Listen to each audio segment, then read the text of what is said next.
did you play at Concordia? Because you played against Concordia, Chuck, right? Yeah, I don't actually don't know.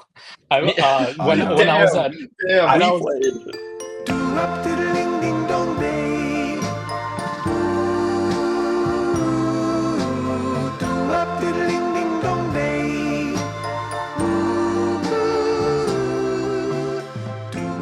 Chuck, yeah, I feel like I haven't talked with you in a while. Like 4 months ago in April, Josh Fisher was like, "Hey, you should interview Chuck Tang." I was like, and I was like, "What?" I was like, "Why?" I was like, "Why should I interview him?" And he's like, "He's got some really cool things going." I was like, "Okay, sounds good." And then fast forward like 4 more months, you release what is it, Paql? Is that how you yep, pronounce it? Paql. Yep, Yeah. Paql. So it's a mix of paddle and racket. And kind of explain to the viewer, the listener, what is Paql, your kind of your platform. Yeah, so Paql's a peer-to-peer marketplace, basically kind of like Etsy, but it's specifically for paddle and racket enthusiasts. So like it's basically just a platform for people to buy and sell anything paddle and racket related. So yeah, Kind of like the Facebook marketplace of buying and selling like tennis rackets, stuff like that. exactly. Yep. And then basically the thought is it's just a more secure and also just building a community that's it's specifically for like paddle and racket sport athletes. So Yeah. And you just released it, right? You went live like pretty recently, correct? yeah, so we released the beta. So we're not officially released yet, so we're testing right now. Hopefully we're trying to test it for like the next month or two, and then we'll hopefully release it by then. So aiming for like end of September to release it on the App Store and Google Play Store. Yeah. Okay. Nice. Yep. That's super exciting. And I'm always curious on what was the initial thought like with an idea like this. And I visited your website. It seems like you have a couple people on board as well. Maybe Josh Fisher helped a little bit in the programming. Yep. You got you as I think you're the CEO listed on there. You have a chief technical officer, software guy. Like you got a couple people on board. So what was that initial idea, and why are you kind of doing this kind of marketplace? Yeah, for sure. So my co-founder is one of my friends from high school. He's from Rapid City, South Dakota. He played high school tennis with me. And then the other lead developer for me is Aaron. So he's like a good friend of Jared, which is my co-founder. So that's kind of how we all met. And then we kind of just started doing this project as kind of like a side project. And then we started building it. And then we're like, oh, this is kind of a cool idea. So we're gonna try to get it as far as possible. And then yeah, the idea really just came from one like when I was younger, I had all these rackets laying around everywhere, and then it's like I don't know where to use these anymore. I also got these rackets from college and stuff, so it's like the thought is like I'd rather just give it to someone or give it to someone for cheap, sell it to someone for cheap, and then like introduce them to the sport of tennis. But at the same time, like pickleball is growing as well, and I know you don't really like talking about pickleball on here, but pickleball, like a lot of people I've noticed like to go cycle through a lot of paddles as well. So that's like a big market where people just like to try paddles, especially with all the different brands and technology that's going into the pickleball paddles. So, I mean, it's a pretty cool time to be involved with like paddles and rackets, anything paddle and racket related. So, Yeah, Mm. I could see people getting more and more into their paddles with pickleball just because it's more mainstream, and you just have folks that have never been into racket sports getting involved, and maybe it's just like one component that gets them excited and gets them yeah, for rolling sure. through the TikTok feed and shit, right? That's right. Exactly. Yeah, it's interesting too because like here in Phoenix, there's like tennis courts right by a pickleball court, and like when my friends and I are playing tennis, like people on the side playing pickleball, they just sit down and watch tennis. They're like, "Whoa, this sport's crazy!" Like, this is, I'm interested in tennis. So like, in a way, tennis is also bringing in like pickleball players because tennis and pickleball courts are always relatively close to each other. So it's kind of cool that to see that intermingling and like the building of both sports. So So are you guys starting just in the Phoenix area, or like how are you like what's your wedge for the marketplace, I guess? yeah, so right now we're starting in Phoenix, and then basically we're just trying to target different areas of the country. So like in California, and then like on the East Coast as well, Florida. So like the hot states for like tennis and pickleball is like Arizona, California, Florida, Washington. So kind of just targeting all over, because that's how marketplaces kind of work. You got to target everywhere and try to get people from all over the place coming in. So that's the idea there. And I was gonna try to pull up Paql at the same time, but didn't give me enough opportunity there. But so before our chat, I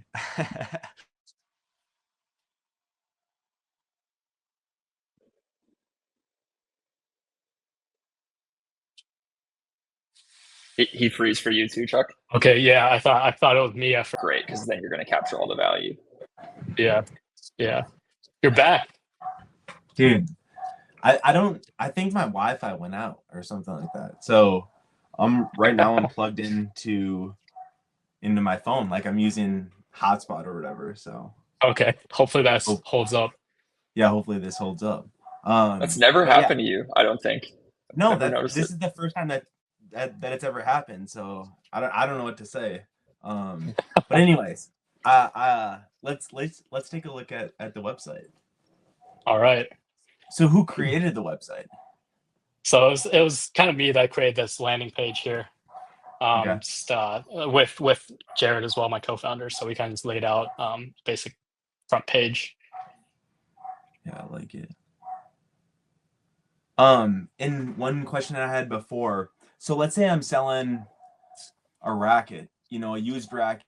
Let's say I'm getting rid of, I have some 2020 Head Extreme 100 square inch MP. And let's say I want to upgrade, and I know that, a beginner would, they're not going to know the difference for a racket. They just want something quality. You don't want to get them a Walmart racket. Those are really, really bad quality. Like my rackets are better than a Walmart racket, if that's what I'm saying. So if you could somehow find or introduce my secondary rackets to that beginner, and then if I can get that secondhand, new racket almost. Anyways, my question is, how much do you think it's going to cost to buy a new racket on your marketplace, and like how does the pricing structure work?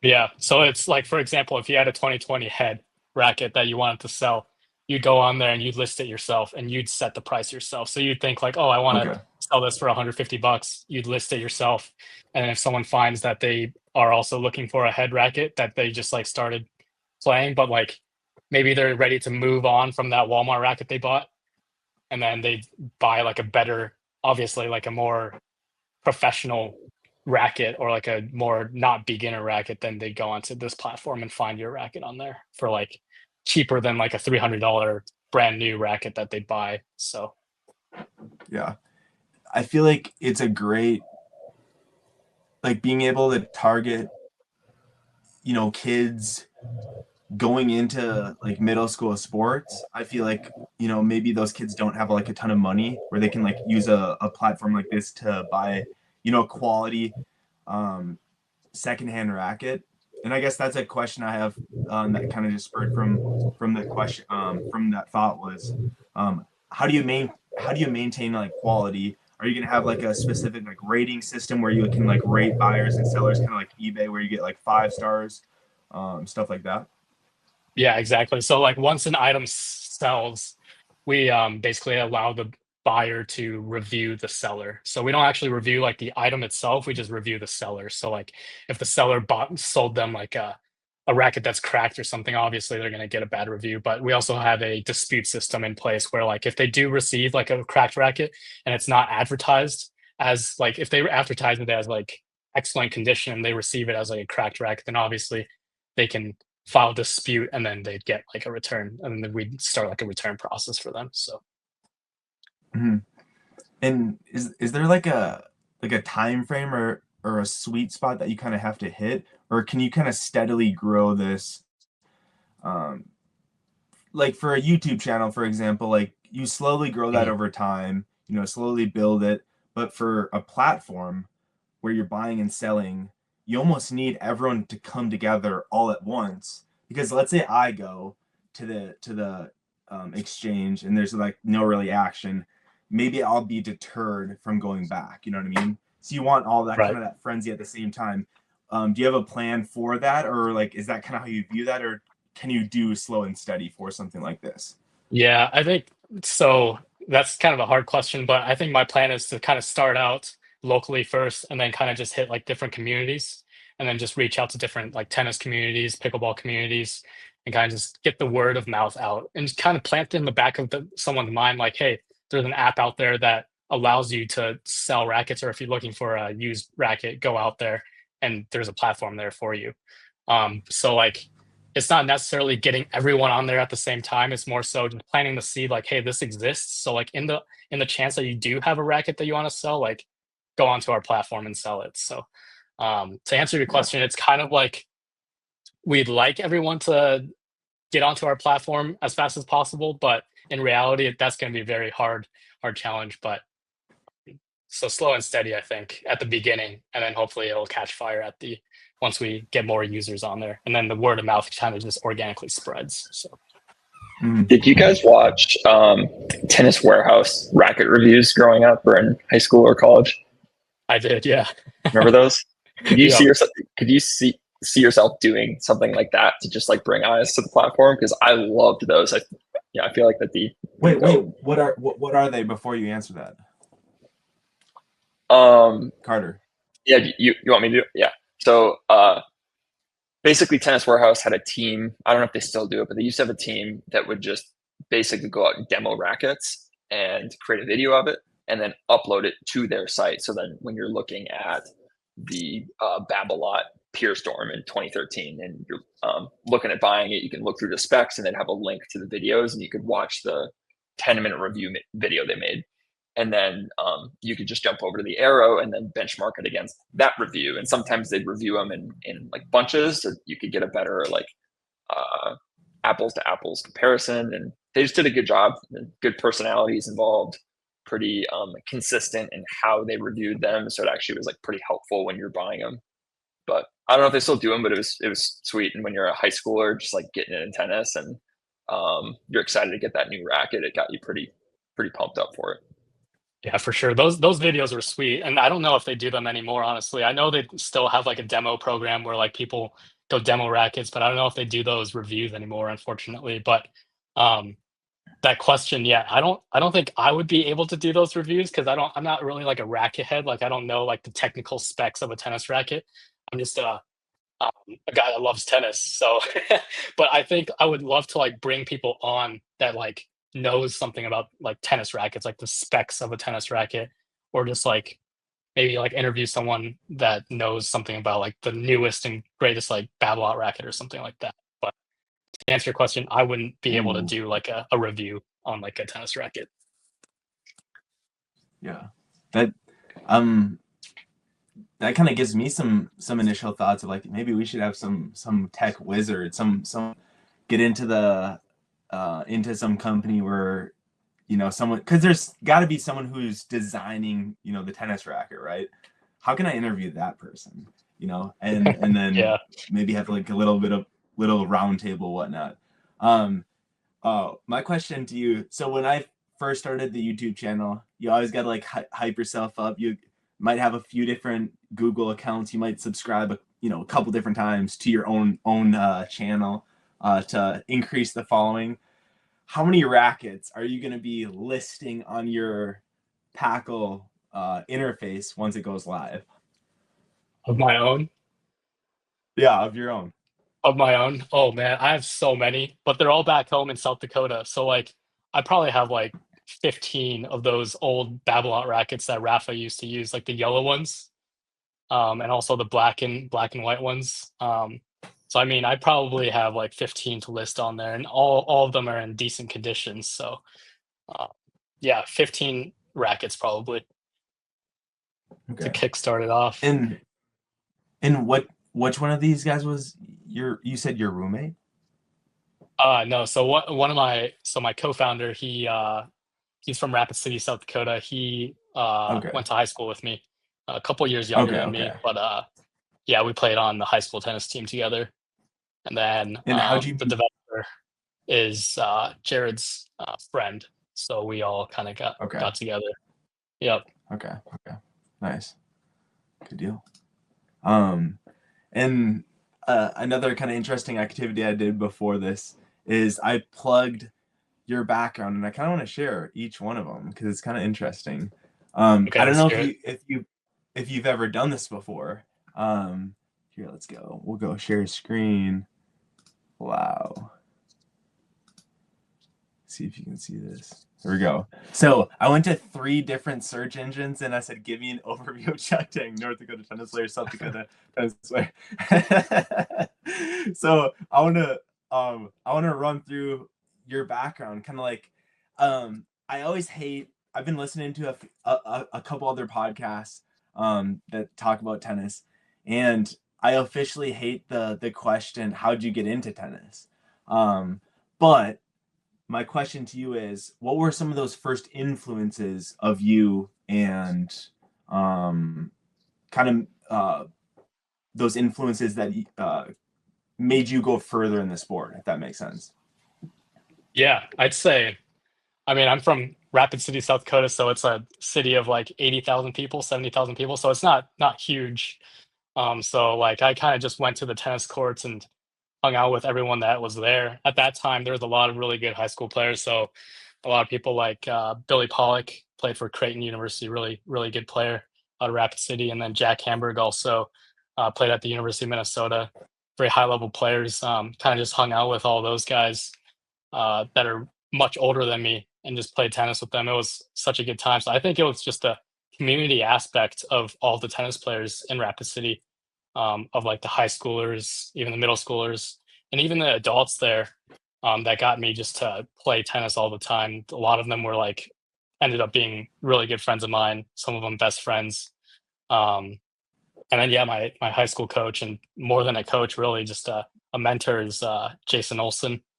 He really helped me just propel my game, and also just got me into just everything community aspect of tennis. So that was super cool. So Yeah, the coaches have a massive impact on driving. I feel like the passion behind continuing with the game, because usually they're the ones who tell you to go play some tournaments, or have a local tournament and put it on. The ones that care usually have some sort of an extra activity that they do in the off season to kind of bring everyone together. Was the rapid tennis scene pretty good, would you say? Or would you say it was a little bit weaker? yeah, I'd say in the grand scheme of things in South Dakota, like for the size of the city, and when I was growing up, the tennis community was really strong. Honestly, there's so many people playing, a lot of kids my age, and just the community of like kids playing. There's a ton of kids, so it was just like a Mhm. lot of athletic kids that were just interested in tennis that just like played, which was really cool to see. So And it's one of the things on the um my Grok review was that you won a state title when you were a sophomore in high school. Um, One, is that true? Is Grok feeding me the correct information? And two, what happened junior year and senior year? There must have been some rivalries that you had. Who are some of those people that you played against? yeah, so that is a true statement. And then my junior and senior year, a lot. I had some big rivalries. So Caleb Dobbs was one of my rivals, and then Tommy Entwistle, also both from Sioux Falls, South Dakota. Always my biggest rivals. So um, we always had so many battles in the state tournament. So those were really memorable. But yeah, those were my junior and senior years. I had battles with those guys. But a lot of fun. Yeah. And what inspired you to go to South Dakota State University? Yeah, I was in state, and also they had a really good engineering program there. So um, got a pretty good deal there. And also, yeah, it was in state, so I just decided to stay in state. Yeah. And then SDSU cuts the tennis program. Was that like a big deal breaker for you? You're like, I gotta play tennis somewhere. I want that to be part of my collegiate experience. So let's go find a spot. Um, or were you considering just kind of staying at SDSU for school? Yeah, it was kind of a weird transitional period because we got a new coach the year before, and then also my junior year, my third year in college, I got a injury in my wrist, so I basically took a medical red shirt that year. And then at that same year, the SDSU men's program and women's program got cut that same year. So it was kind of like a lot of things going on.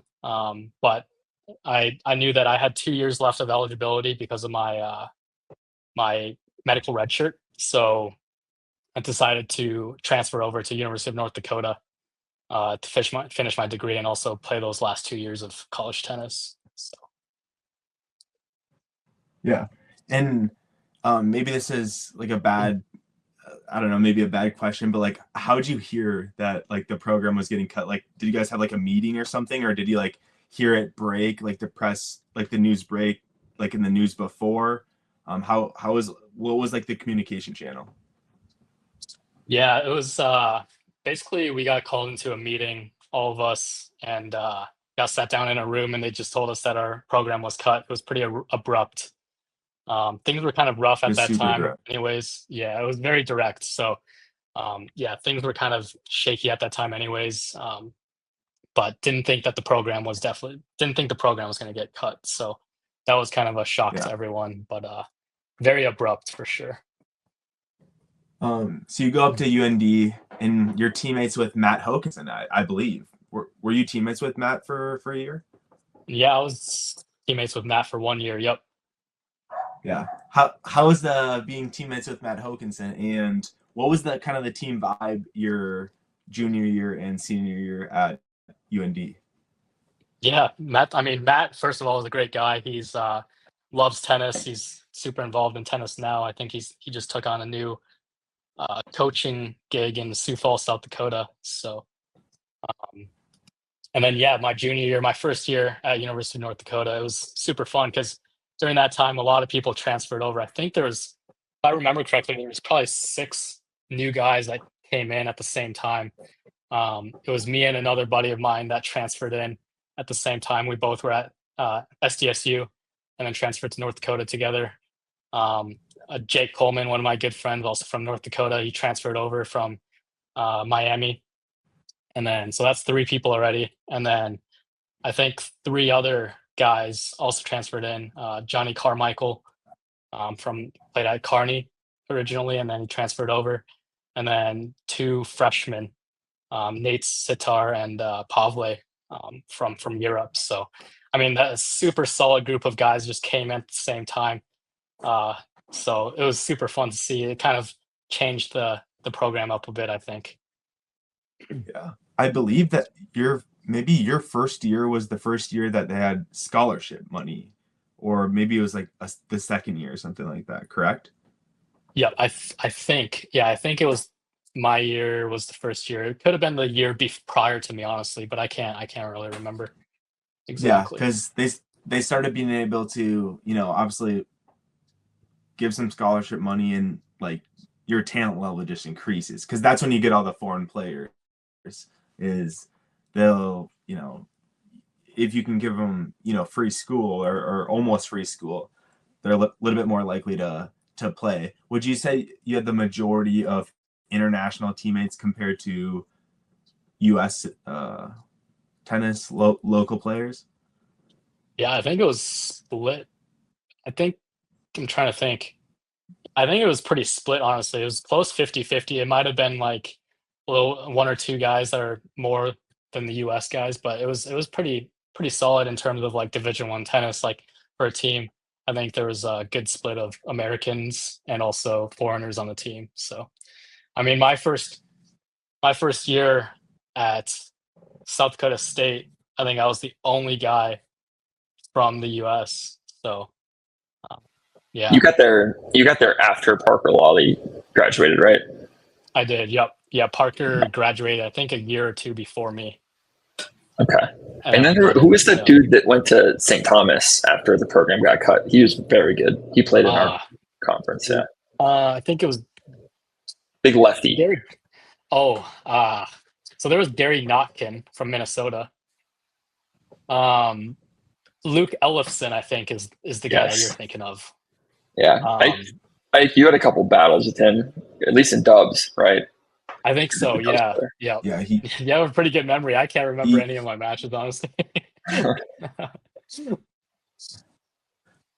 if it's singles, I remember everything. Or at least I think I remember everything. But doubles, nothing. Nothing. Like, Yeah. I couldn't tell you scores. I do opponents. remember, and I remember the score you guys had because it was the year that they won ITAs, and you were the only team in our conference. You and Dave were the only ones that gave them a run for their money, and I think you lost 8-6 in an 8-game pro in our duel with them. You guys were good that year. Wait, Yeah. we played against each other in that match? You and Dave played that Luke Ellison guy and his partner who won. I think his partner's last name was like Beck or something. But yeah. I think it was. Remember that? Oh, not Beck. But Martin Beck, I think. That sounds right. Maybe. I'm not sure. I'm just throwing names out at this point. Who did you play at Concordia? Because you played against Concordia, Chuck, right? Yeah, I actually don't know. When I was at was it you, Carter? No. It wasn't. We didn't play in singles. We played in doubles. Okay, we played in doubles. Okay. Me and Dave played you and Jake, and that was when Jake went tarps off and was wearing the wife beater or whatever in our match. That's crazy. Yeah, he did. Was that at in North Dakota? That was definitely at our facility, right? Yeah. Yep. Oh, okay. I think we played Augie that day too. Gotcha. Okay, that sounds about right. Yeah, double header. Yeah, but in singles, I'm not sure who I played. Someone I don't know.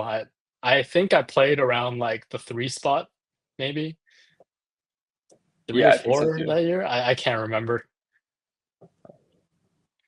But yeah. And I guess my first question is, do you still compete in tennis? Do you still play pretty regularly? Yeah, I try to play regularly. I try to play 2 or 3 times a week. I call it vibe hitting, just kind of hanging out and hitting down the middle, kind of grooving, getting the tempo of the ball. But I mean, if I see a tournament come up like during the summer, the Dakota circuit, you guys know the Dakota circuit, like if I see one of those, I'll try to train like a couple weeks before and trying to get my on-court cardio up and running. But other than that, I kind of just play for fun now and just kind of hit just for the cardio and workout, just kind of hanging out. So yeah, didn't you play or like? There's some dude who's like hitting from the baseline or like conversations from the baseline, and I think you hit with him or something like that. Or you hit with like some sort of an influencer at some point. Do you remember this? What I don't remember who or when did you see this? It was in the last 6 months, I would say. And you reposted it on your story, and I was like, no way, that's Chuck Tang. Like he's hitting with this guy. Well, I normally okay. Yeah, I know who you're talking about. So that's baseline conversations on Instagram. Yeah. So that's one of my really good buddies. He's from Phoenix. Okay. And he just started playing tennis. Him and I got to know each other really well. I'm actually heading out to the U.S. Open on Saturday for the U.S. Open first week. I'll be there for a full week, and him and I will be meeting up and just doing a lot of different events. So, but yeah, you're talking about baseline conversations guy, Sam, really cool guy. So, yeah. Super interesting. I follow him on socials. I don't really like follow his. I don't like listen to his stuff, but like I've been following him kind of recently just because like he's in the tennis world, and I've seen his stories about like the U.S. Open tennis meetup where they have 3 courts somewhere and everyone's gonna go. Is that what you're going to? Like, are you going to like those 3 courts and like hanging out with him? During that? Yeah, so that's the plan. Hopefully I can make that. But yeah, that's the plan for me to go out there. I think that's sometime next week. So I'll be going out there and hanging out with him. So yeah. that's an event that he's hosting. Baseline Conversations is hosting. So yeah, That's kind of cool. Yeah, small world. yeah, it'll be fun. Um, Yeah. Are you going to the tournament out there? I am, yeah. So I'll be going to the first round. Let's see, on Sunday. So first round's starting on Sunday. I think that's like the first day of the actual tournament. I think qualifiers end Friday or Thursday, or and then Friday and Saturday are kind of like a just nothing's going on day, and then Sunday is they pick back up the tournament. So I'll be there Sunday, uh, and then watching the tournament on Thursday as well. So second round, I think. Yeah. Have you been to a pro tournament before, like this one, or have you been to a few? Yeah, so I went to the US Open 2 years ago, I think. Okay. And then went to Indian Wells as well. Indian Wells is really close to Phoenix, so it's like a 4-hour drive from here. Super, super nice tournament, super cool. And then when I was in college, went to the City Open in DC a couple times. But yeah, haven't been to many, but definitely like a handful of them for sure. Yeah, the Mubudala City Open is one of my favorite tournaments now. I feel like it's better now because they have they have men and females, all in the same tournament. So I prefer going to a tournament where there's both. Yeah. The Western and Southern, I've been there a couple times. Super sick. The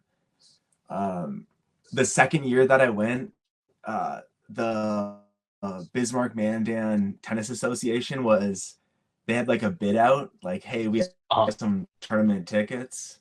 Like, if lowest bid is like 195. I'm like, and I like sent in a bid below the minimum bid. I'm like, if no one wants them, I'll take them for like 75. And you end up getting them because that was my willingness to pay for the tickets. Yeah. Like a month later, like, yeah, no one else bid on them. Like, you can have them for that amount. Nice. So then I get to the tournament, I realized that was like the grounds price. So I was like, because like the year before, I got like the qualifying price, which was like $30, $40. So in my head, I'm like, okay, like my willingness to pay is $80 for this. I paid $40 last year for the grounds. Granted, it was qualifying. I didn't know that. So in my head, that made the most sense. But it was like during like the third or fourth round. So the prices go up every single round after that. Yeah. So like the grounds prices were like $80 and like we bid on them for like 79. It was like a $700 ticket. Jeez. Wow. But anyways, I what I'm getting at is that was my favorite probably tennis experience, just because like we balled out, for a great price. But what has been your favorite professional tennis experience? I'd say Indian Wells is a really good tournament to go to if you've never been. I feel like Indian Wells is like not too crazy busy. I mean, it does get busy on the weekends, but like if you go on a weekday, like you get to see all the biggest players playing there. I mean, people call it the fifth Grand Slam. So, and the courts there, I mean, it's surrounded by mountains, so it's like the view also is crazy. So I'd say that's probably one of my favorite events that I've been to. When you're out at the US Open, are you gonna have a honeydew, or what are they called? Honey Deuce, I think. Yeah, honeydews. Are you gonna have honeydews? Probably. That's tradition for sure. Yeah, you gotta. And you touched on it a little bit earlier, but I always like talking about it, and I feel like it doesn't get enough attention. But the Dakota circuit, there's some good money on the line in the Dakota circuit, and it's reasonably up for grabs from my perspective, because they start paying out in like the quarters of some of the tournaments. But anyways, you've had some pretty good results in the Dakota circuit. I think you've won the Bismarck Open, and you maybe won like a grand or something like that. And then you played doubles as well, and you did really well. What's been the best result, the highest money earned in an event from the Dakota circuit? Man, I'd probably say The highest was probably 1,500. I'm just ballparking there, but I think that was kind of like the highest. $1,500 sounds about right. So yeah.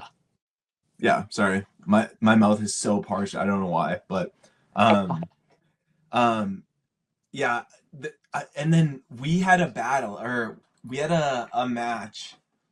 If you remember this, and this is like the lore of like of my memory.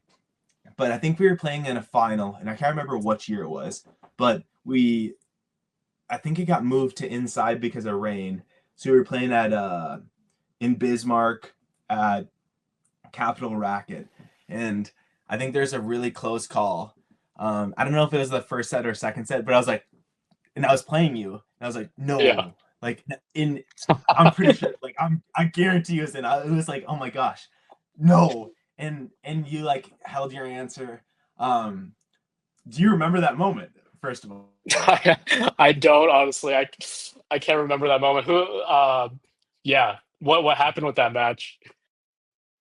um, I think after that point, like I don't always do or I feel like I've done a little bit better recently as I'm growing more mature, but like you get super emotionally tied to the match, so you're like, no, like Yeah. you lash out, you probably say some stuff that you shouldn't have said, but I was Right. like, no, like that's definitely and like you held your answer, but I think it like kind of rattled you a little bit that you're like, Uh, because like clearly you don't cheat, like you're not going to cheat. And I yeah. don't know if it did or didn't, but you you ended up breaking me that game or winning that game, but then I won the next two games. So it was like you tied it up at 4-4. Uh, But then the next two games went my way. It almost like you won that point that's helped you in that game, but then it almost like seemed like it like I took effect on you in the next two games, if that yeah. makes sense. And then I Yeah. think the I next mean, set was like I don't even remember the second set. I think it was a 7-5 or 6-3 or something like that. okay. Yeah. I mean, we've definitely had some battles. I remember some of our matches for sure. I never remember the score, but I do remember the battles that I've had. So I've Yeah, definitely had a few matches with you that went the distance in Bismarck. yeah. No, that's a memory that sticks out to me in that tournament. Maybe one I regret like calling out, but I don't know. It happened, and I remember there was quite a few people there, and I remember like Matt's always there, Hmm. so he like shares that memory or whatever. We always chat about these like random Bismarck memories because we seem to always go to that tournament. Um, have you competed in every single one? Sioux Falls, Rapid, Bismarck, and Fargo? Yeah, I think so. I've never competed in like all four in the same summer, but I've competed in each one of those tournaments, like spread out within a couple years. So, uh, I mean, yeah, I think I haven't been to a lot of them in a while now, but definitely have been to all four of them. Yeah. Nice. And kind of finishing up, I don't have any too many other questions. What kind of keeps you busy? Oh, what kind of keeps you busy nowadays? Oh my gosh, did I just kick Carter out? That's kind of funny. My microphone must have hit you out, like booted you out. I'm excited to see the replay of that. Um, but anyways, do you have any like hobbies or anything you're working on besides Paql? And yeah, like what else are you doing? Yeah, I'm kind of just playing a lot of tennis, or trying to at least playing tennis, playing pickleball. Now Padel. I don't know if you guys have heard of Padel, but that's another big thing coming in. So there's a new facility that's coming building right now in the Phoenix area. So and I find that a lot of fun. So playing a lot of paddle and racket sports for sure. And then Yeah. of course building Paql. Um, and then every once in a while maybe going on a hike or something. But definitely super busy. So Yeah. Yeah. Check out Paql. I'm excited to see if I can get some newer rackets on there once it gets going. When will it get going? What month? Yeah, we're aiming for hopefully end of September, beginning of October timeframe. So if everything goes well, we'll launch All it right. then. Yep. All right. 2025 if anyone's watching in the future. So all right, That's sounds right. good. Oh yeah, I always end with if you have any shout outs. Do you have any shout outs you want to give or put out into the world? Shout outs. I'd just give Backyard Yeah. Tennis a shout out. I mean, Let's go. happy to be We here. love it. Hey, that's the first time we've That's been right. shouted out. So Come on. we'll take that. We'll Yeah. take that. I feel like I've been doing that for like 10, 15 episodes so Yeah. I'm taking that to the bank. So anyways, There we thank go. you, Chuck Tang. Thank you, Cart, for joining us. We will see you all later. Do up, diddling,